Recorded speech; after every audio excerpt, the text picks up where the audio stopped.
नमः शिवाय दोस्तों, स्वागत है आपका हमारे चैनल वर्ल्ड ऑफ हैप्पीनेस में।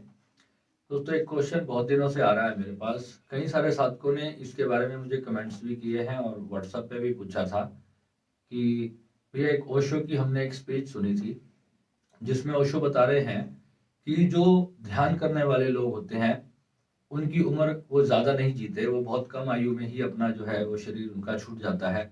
इसका क्या कारण है? पर ओशो ने भी इस पर बहुत ज़्यादा रोशनी नहीं डाली, बहुत ज़्यादा एक्सप्लेन नहीं किया। बस ओशो ने इतना ही बताया कि जो ध्यान करने वाले लोग होते हैं, जो साधक होते हैं, वो बहुत कम आयु में जो है उनकी मृत्यु हो जाती है, क्योंकि वो अपने शरीर से जो है उनका अटैचमेंट बहुत कम होता है। और इस कारण से जो है दुनिया से जब किसी चीज़ का मोह नहीं होता तो जो है जल्दी से जो है मृत्यु उन्हें स्वीकार कर लेती है। तो आज इसके ऊपर एक ब्रीफ एक्सप्लेनेशन पूरा उसकी सच्चाई के साथ मैं आपको बता रहा हूँ दोस्तों, जो मेरा इसमें अनुभव है और जितना भी मैंने इसके बारे में जानकारी इकट्ठी की अपनी लाइफ में, वो मैं आज आपको बता रहा हूँ कि इसके पीछे क्या कारण होता है। दोस्तों, आपने ओशो के बारे में बहुत सुना होगा। ओशो एक बहुत बड़े इनलाइटन गुरु थे। कई लोग तो उन्हें गुरु ही नहीं मानते, कई लोग बोलते हैं कि बस सिर्फ वो एक फिलोसफर थे, वो सिर्फ उन्होंने किताबें बहुत ज़्यादा पढ़ी, इस वजह से उनको ज्ञान इतना ज़्यादा था, जबकि ऐसा बिल्कुल भी नहीं था। ओशो जो है एक वास्तविक एनलाइटेंड व्यक्ति थे। उनकी जो पूरी लिटरेचर आपको पढ़ते पढ़ते या सुनते सुनते 20 साल लग जाएंगे, तब भी जाकर के जो है आप पूरा नहीं उनको समझ पाओगे। ओशो को समझने के लिए आपको ध्यान में निरंतर जागरूक रहना पड़ेगा और ध्यान की उस सारी अवस्था जब आपके अपने भीतर आ जाएगी और वही 5 साल पुरानी स्पीच सुनी हुई अगर आप दोबारा सुनोगे और आप 5 साल ध्यान कर रहे हो, 5 साल के बाद आपको समझ आएगा कि ओशो ने क्या कहा था। पहली पहली बार जब कोई व्यक्ति ओशो का कोई भी डिस्कोर्स सुनेगा तो उसको समझ नहीं आएगा। उनको लगेगा कि हाँ, बातें तो सब ठीक हैं, परंतु वो अनुभव में कब आएंगी? अनुभव में वो कब आएंगी जब आप ध्यान की उस अवस्था को प्राप्त कर लोगे। ओशो जीवन भर साक्षी भाव के ऊपर सत्संग करते रहे, प्रवचन करते रहे, पर जब तक किसी व्यक्ति का साक्षी पूरी तरह से सद नहीं जाता और तभी तक जो है वो जान नहीं पाएगा कि ओशो किस चीज के बारे में बात कर रहे हैं। ओशो ने जहां बार बार अहंकार के बारे में बताया कि अहंकार जो है नहीं करना चाहिए, क्या ऐसा बोल देने से क्या कोई व्यक्ति अहंकार से छूट जाएगा? अहंकार का मतलब वहां घमंड की बात नहीं कर रहे। अहंकार का मतलब जहां पे जिसको भगवान श्री कृष्ण ने गीता में देह अभिमान कहा, ओशो ने उसके लिए अहंकार शब्द का यूज किया, क्योंकि ओशो की अपनी भाषा शैली थी और भगवान कृष्ण की अपनी थी। तो जहां पर देह का अभिमान बोला, देह का अभिमान, वहां पर अब देह का घमंड, आजकल के जो बच्चे हैं वो ये समझेंगे कि यहाँ पर देह का घमंड की बात हो रही है। देह के घमंड की बात नहीं हो रही। वहां पर देह अभिमान जो भगवान श्री कृष्ण ने यूज किया है, उसका मतलब ये है कि मैं शरीर हूं, मैं अपने आप को शरीर मानता हूं। ये मानना देह अभिमान है। और जो साक्षी है, साक्षी हमारी चेतना है, हमारा परमात्मा जो हमारे भीतर, जो वास्तविक रूप से जो हर एक चीज का दृष्टा है, वो साक्षी है। जब साक्षी भी जब समाप्त हो जाता है तो केवल परमात्मा बचता है। टोटल एनलाइटेंड अवस्था एक ही बचती है। तो उस अवस्था के बारे में ये ओशो ने सारा एक्सप्लेन किया। अब इस विधि तक पहुंचने के लिए, इस अवस्था तक, इसको विधि नहीं कहूंगा, इस परम अवस्था तक पहुंचने के लिए एक अलग मार्ग है, जो कि जो भगवान बुद्ध ने दिया, जो पूरी दुनिया को दिया, वो इस विधि तक पहुंचने का मार्ग है। ओशो ने भी उसी से रिलेटेड उसको फॉलो किया अपने जीवन भर में और उसी से ही प्राप्ति भी की। परंतु भगवान बुद्ध के ही मार्ग में बहुत सारे सिद्धियों के भी मार्ग हैं।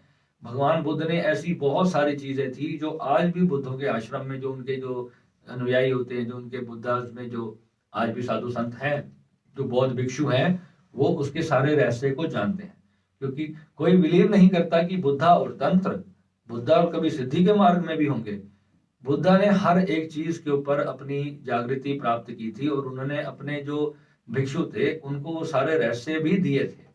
परंतु अंत में बुद्ध ने कहा कि निर्वाण ही जो है सबसे कीमती चीज है और वही जो है हमें प्राप्त करना चाहिए। और पहले तो जो है संसारी व्यक्ति जो होता है वो संसार की चीजों के पीछे ही भागता है, पर उसके बाद एक दिन तो उसका मन इन सारी चीजों से भरना है और फिर उसके बाद वो क्या करेगा? तो निर्वाण ही सबसे ऊपर की चीज है। तो जब निर्वाण यानी मोक्ष, अब जब व्यक्ति का मोक्ष हो जाता है, उसको पता चल गया भी अब मेरा जन्म भी नहीं होना, अब वो क्या करेगा? अब उसका जो मोह है, अब वो संसारी चीजों में तो अपना मोह रखेगा नहीं। अब किसी ने जीवन जीने की इसको किसी को इच्छा है तो वो जीवन जी रहा है, अगर वो नहीं जीना चाहता तो वो क्या करेगा? तो अब वो निर्वाण की अवस्था को बनाए रखने के लिए फिर उसको उसी तरह के ध्यान में 24 घंटे रहना पड़ेगा, उस अवस्था में ही उसको रहना होगा। तो ओशो का जो मार्ग था वो यही मार्ग था। और इस मार्ग की सबसे बड़ी चीज क्या होती है, जब साधक अपने शरीर से बाहर ज्यादा देर तक रहता है तो उसकी बॉडी डिकम्पोज होना शुरू हो जाती है। परंतु ओशो को तो अमेरिका में थीलियम नामक जहर के तरह उनको धीरे धीरे इंजेक्शंस दिए गए। इसके बारे में पूरा बताया गया कि ओशो को एक तरह से मर्डर किया गया है। ओशो को धीरे धीरे जहर दे करके बीमार करके उनकी हत्या की गई है। ओशो अपनी नेचुरल डेथ नहीं मरे।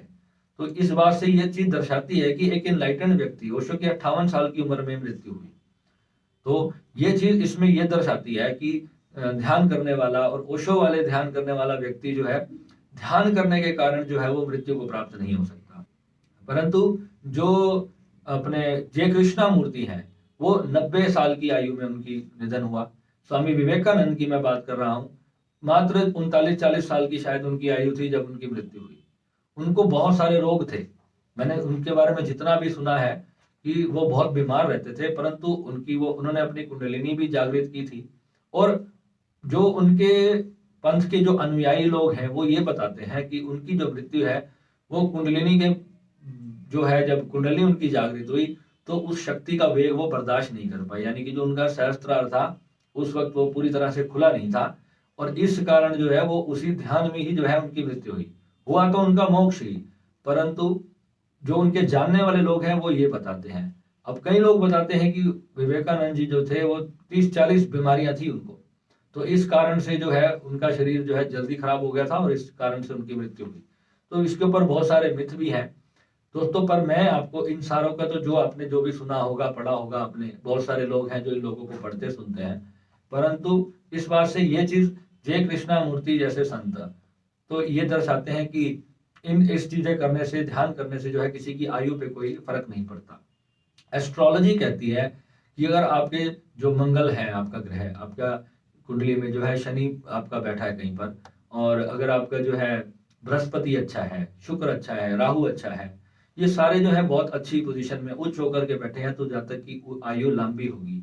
अगर बृहस्पति किसी का बहुत उच्च घर में बैठा तो उसकी आयु बहुत लंबी होगी और उसको एक जीवन जो है वो एक आध्यात्मिक जीवन मिलेगा, सफलता पूर्वक जीवन मिलेगा, वो शांत और सहज व्यक्ति होगा। तो सेम इसके जब विपरीत ग्रह दशा होती है किसी के जीवन में, शनि के ऐसे दोष होते हैं, मंगल के बहुत भारी भारी दोष होते हैं, तो मंगल जो है मृत्यु का कारक बन जाता है कई बार। और मंगल ही अधिकतर, ज्यादातर जब मंगल खराब होता है तो वो व्यक्ति जो है छोटी आयु में उनकी निधन हो जाता है। फिर चाहे उन्होंने ध्यान में उन्नति प्राप्त की भी हो चाहे ना प्राप्त की हो, इससे फिर कोई फर्क नहीं पड़ता। मैंने अपने जीवन में वृंदावन में ऐसे ऐसे साधु देखे हैं दोस्तों, जिनकी आयु 90, 95, 100, 110 साल तक, 115 साल तक की आयु है, और वो सारा सारा दिन ध्यान लीन रहते। वो कहीं पब्लिकली इतना किसी को मिलते भी नहीं। उनके आश्रम भी ऐसे जंगलों में जाकर कहीं छोटे छोटे एक कमरे में बैठे हैं, बस सिर्फ दाल और रोटी खा करके अपना जीवन जो है प्रभु के सिमरन में और ध्यान में उन्होंने लगा रखा है। और 105 साल की, 108 साल की आयु है। हमारे हरिद्वार में सुखी नदी के पास एक आश्रम है, कृष्ण हरि धाम, जो कि वहां पर जो वहां के जो महंत थे, जो वहां के गुरु थे, उनकी आयु करीबन 108 साल की थी। जब मैं उनसे मिला था उस वक्त शायद मेरी अपनी आयु भी 10-12 साल की रही होगी, मैं बहुत छोटा था। हम उनके आश्रम में गए और वहां रहे तो मैंने देखा कि एक बुजुर्ग सा व्यक्ति वहां पर बैठा है और बहुत ज्यादा बूढ़ा है, परंतु वो पूरा हमें सत्संग सुनाया उन्होंने। और मेरे दादाजी ने कभी उनसे नाम दीक्षा ली थी, तो उन्होंने मेरे पूछा कि तुम कहाँ से आए हो, तो मैंने उनको बताया कि गुरुजी मैं पानीपत से आया हूँ। मेरे पापा ने उनको बताया तो वो बता रहे थे आप किसके बेटे हो। तो इतने सालों की बाद मैं हैरान था कि उनकी जो मेमोरी थी, तो उन्होंने, मेरे पिताजी ने जब मेरे दादाजी का नाम उनको बताया तो उनको एकदम से उन्होंने पहचान लिया कि वो तो मेरे शिष्य हैं, उनको तो मैंने दीक्षा ली। और करीबन 50 साल हो चुके थे मेरे दादाजी को उनसे दीक्षा लिए हुए।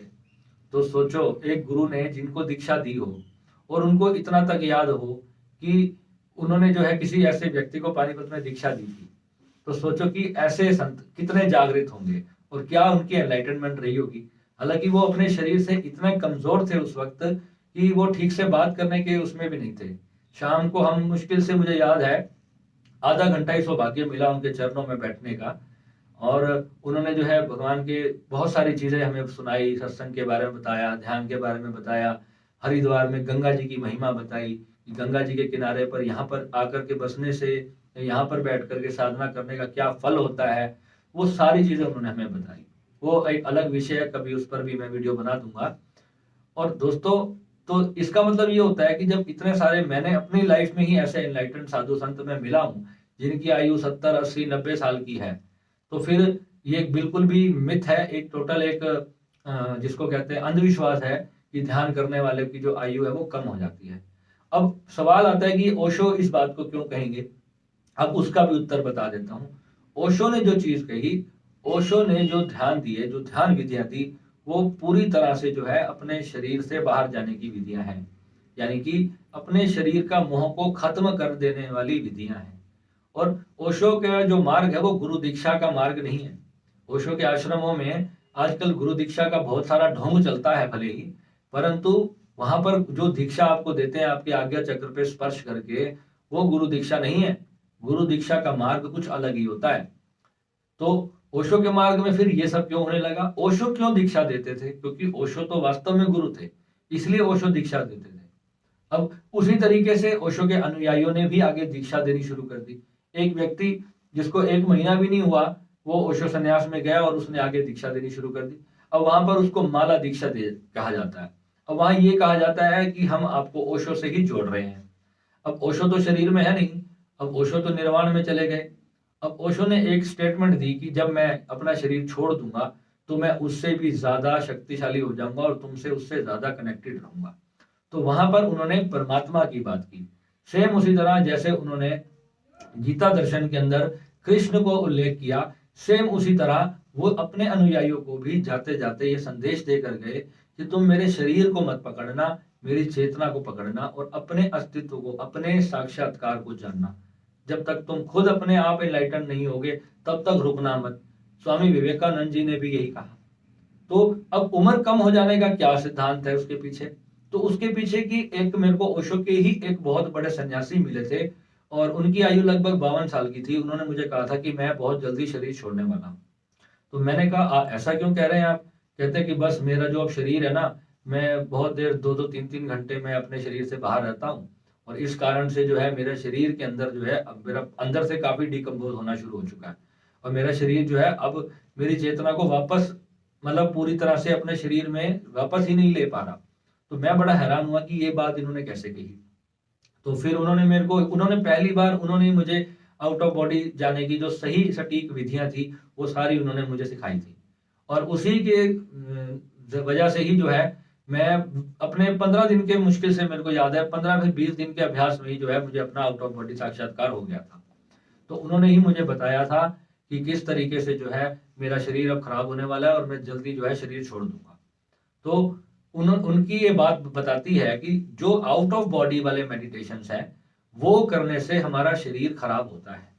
तो इसलिए उस मार्गों को हमें अपनी जागृति करने के लिए एक बार जानना अवश्य चाहिए, परंतु उसका निरंतर अभ्यास नहीं करना चाहिए।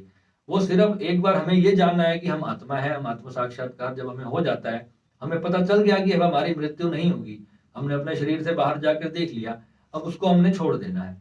अब उसके बाद विपरीत में दूसरे कौन से ध्यान है? जो भगवान शिव के मार्ग है। भगवान शिव के मार्ग में जितने भी ध्यान है वो आपके शरीर को स्वस्थ करते हैं, ऊर्जावान बनाते हैं। आत्म साक्षात्कार तो होता ही है, आत्म साक्षात्कार तो उसमें आपको होगा ही, परंतु उसमें आपका शरीर कभी बीमार नहीं पड़ेगा, बल्कि आपका शरीर नॉर्मल एज से भी कम होना शुरू हो जाएगा। आप हैरान हो जाओगे। आप 10 साल अगर ढंग से साधना करोगे, आप अपनी आज की फोटो खींच के रख लो और 10 साल आप वो पूरी सारी टेक्निक करो। जो जो चीजें हम आपको इसके अंदर कराएंगे, जितनी भी एनर्जी के ऊपर मेडिटेशंस हैं और जो शक्तिपात जब आपको होगा, तो उसके बाद आपको तब समझ में आएगा कि ये कितनी बड़ी साइंटिफिक चीज है। और 10 साल के बाद अब अपनी 10 साल पुरानी फोटो देखोगे तो आपको यकीन ही नहीं होगा कि ये आज मैं जो हूँ, क्या ये 10 साल पहले मैं था। मैं हैरान हो जाता हूँ। 5 साल पहले मैं जब जॉगिंग करता था तो मैं 18 से 20 किलोमीटर एक बार में जॉगिंग कर लेता था। फिर मैंने बीच में बिल्कुल जॉगिंग करना छोड़ दिया, मेरा शरीर एकदम खराब होने लगा। उस दौरान लगातार 3 साल तक मैंने कॉन्टिन्यूसली आउट ऑफ बॉडी ध्यान प्रैक्टिस किया था। उससे मेरे शरीर में मुझे दिक्कत क्या महसूस हुई कि मेरे शरीर में, मेरी हड्डियों में बहुत जल्दी से दर्द होना शुरू हो जाता था। मैं ज़्यादा चल फिर नहीं सकता था।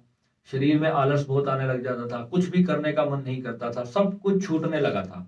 यानी टोटल मोह जो है संसार का खत्म होने लगा। उसी दौरान ही जिनकी मैंने आपको बात करी वो मुझे मिले और उन्होंने मुझे रोक दिया कि अब जो है ये विधियां मत करो। उन्होंने मुझे कहा मैं तेरे को बिल्कुल सही सटीक विधि देता हूं, तो इसका अभ्यास कर। फिर उन्होंने मुझे जब सारी प्रॉपर जो ओशो की डायरेक्ट खुद सिखाई हुई विधियां थी वो उन्होंने मुझे दी। अब उन विधियों को करने के बाद जो है फिर मेरे को सारे अनुभव हुए। फिर उसके बाद उन्होंने कहा अब ये सब छोड़ दे और जो तू मार्ग जिसको फॉलो करता है उसी मार्ग को तू फॉलो कर। तो फिर मैं जब वही सब करने लगा तो 1 साल के अंदर मैं अपनी, जब मेरी 24-23 साल की आयु थी, जैसा मेरा शरीर था तो मेरे को अपने शरीर में वैसे लक्षण खुद ही फील होना शुरू हो गए। तो मैं अपने आप इस इतने बड़े बदलाव को मैंने खुद अपने अंदर देखा। मेरी बॉडी हाईली एनर्जाइज्ड रहने लग गई और बिल्कुल स्वस्थ हो गया शरीर। अपने आप सब कुछ पटरी पे आने लग गया। और ये कहते हैं, इसको कहते हैं कि पूरी तरह से आपको जो जो जीवन में प्राप्त करना है उसको प्राप्त करना। तो दोस्तों, जो भी करना पूरी तरीके से उसको जान करके तब आप उसको करोगे तो बहुत मजा आएगा। और इसलिए इस डर को अपने मन से निकाल दो, क्योंकि ये डर जो है आपको इस मार्ग पर आने के लिए रोकता है कई बार। तो आज ये जो वीडियो मैंने आपके लिए बनाया है, आई होप आपको अच्छा लगा होगा। और आपके कोई भी दोस्त, मित्र, रिश्तेदार अगर इस कारण से ध्यान करना छोड़ रहे हैं या ध्यान से डरते हैं तो आप उनको बताइए कि आप प्रॉपर तरीके से साधना को समझ के एक एक चीज को जब आप प्रॉपरली समझ के करोगे तो फिर जो है आपको कोई दिक्कत नहीं आने वाली और जीवन जो है प्रभु की कृपा से बहुत ही प्यारा और बहुत ही अच्छा बीतेगा। ठीक है दोस्तों, मिलेंगे अपने अगले वीडियो में। नमः शिवाय।